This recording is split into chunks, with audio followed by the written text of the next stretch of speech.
How do I know when to step in? How do I know when to step back? Whether you're a team lead or a business owner or you're managing a high performing team of professionals, this is one of the trickiest things to navigate. You step in too much and you're a micromanager. You step back too far and things start to fall through the cracks. I'm Larisa Harrington, leadership and well-being coach, and today I want to talk about how you can find balance in your leadership so that you can show up and lead with trust and clarity and discernment. So let's be real here. Leadership isn't about doing it all by yourself. It's about creating a culture where people can rise and grow and contribute together. And there are a lot of high performers and heart-centered leaders who feel like stepping back is really uncomfortable. And so you might think, if I don't do it, it won't get done right. Or I don't want to seem like I'm not paying attention. Or what if they make a mistake and it reflects on me? And on the flip side, sometimes we don't step in soon enough because we're trying to be empowering and then we have to deal with the cleanup later. So, this is why it's not a fixed rule. It's about discernment and using your values and your nervous system and your leadership vision to guide your actions. And so, we're going to walk through how you know when it's time to step in and when is it time to step back. Step number one, when is it time to step in? So, there are absolutely times where stepping in is the right move. So let's talk about some of those. Number one, when there's risk or harm. So if there is emotional or financial or reputational risk, then don't wait. You need to step in and lead. And so this might look like you stepping in and addressing toxic behavior. Maybe it looks like clarifying misinformation. Maybe it looks like stopping a decision that goes against your organizational values. Number two is when there is a pattern. Mistakes are going to happen, but when the same issue keeps popping up, right, there continues to be missed deadlines or poor communication or unresolved tension, then it's time for direct involvement, not just gentle nudges or waiting for folks to figure it out on their own. And number three is when there is a lack of clarity. So if your team or your colleagues seem confused or hesitant or frozen, then it might not be a motivation issue and it might actually be a leadership clarity issue.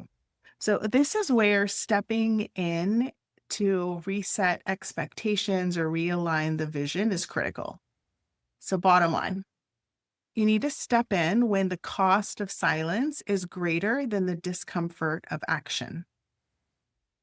Number two is, when do we step back? When we're stepping back, it is an opportunity for growth to happen. So I shared about reasons why we need to step in. These are reasons to step back. One, it's a stretch opportunity. So if someone is trying something new, let them try, even if it won't be perfect, because perfection isn't the goal, development is. So give people permission to try and fail. Give them opportunities to stretch and learn.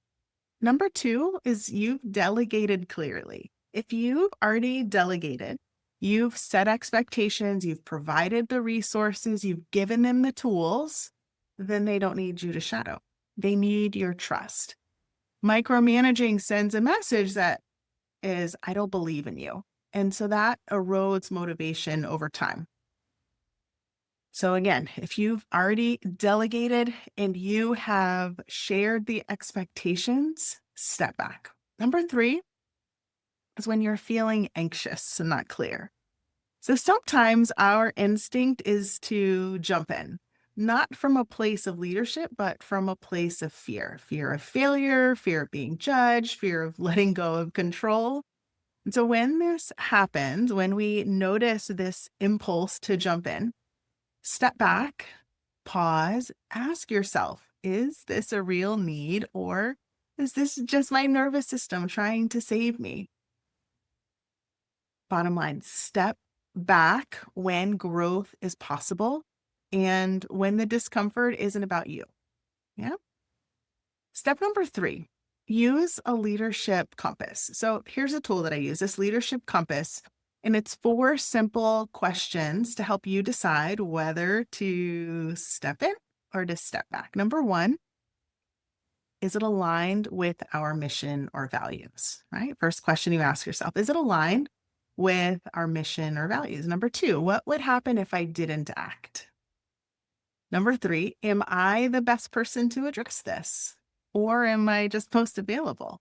Right? Being honest with yourself with these answers. And what outcome do I want? And what would create the most growth for the other person? This isn't something that you need to spend hours analyzing. They're just quick questions that you can ask yourself. So slow down, pause, ask yourself, listen, and then move forward with intention. And so the pause is what separates the reactive leadership from mindful leadership. And step number 4, reflect, adjust, and stay curious. Everything that I talk about, everything I coach on, everything I teach on is around mindfulness, paying attention with curiosity and non-judgment. And so as a leader, this is an amazing opportunity to practice mindfulness with paying attention and being curious, because you're not going to always get it right. You don't have to be perfect in order to be an amazing leader. You might make mistakes. You will make mistakes if you're doing it right. So be curious. Sometimes you're going to step in too early. Sometimes you're going to step in too late. That's okay. It's not about perfection. It's about practice and intention. And so this 4th piece around the reflection, right? The pausing, reflecting, being curious is asking yourself, what worked? What could I do differently next time? What impact did my choice have on others? And here's a little extra for you. Ask for feedback from your team. Ask your team, did you feel supported? Or did I take over? Right? Would it have helped if I had stepped in sooner? Get feedback, be open to the responses that you receive. And again, continue with curiosity, because the feedback is going to help build our awareness, and awareness builds trust, and trust builds strong, healthy, sustainable teams. So next time you feel this urge to take control, or you're feeling the fear of being too involved, come back to this, right? Am I leading with intention or reaction? Am I creating space for others to grow? Or am I trying to protect myself from discomfort?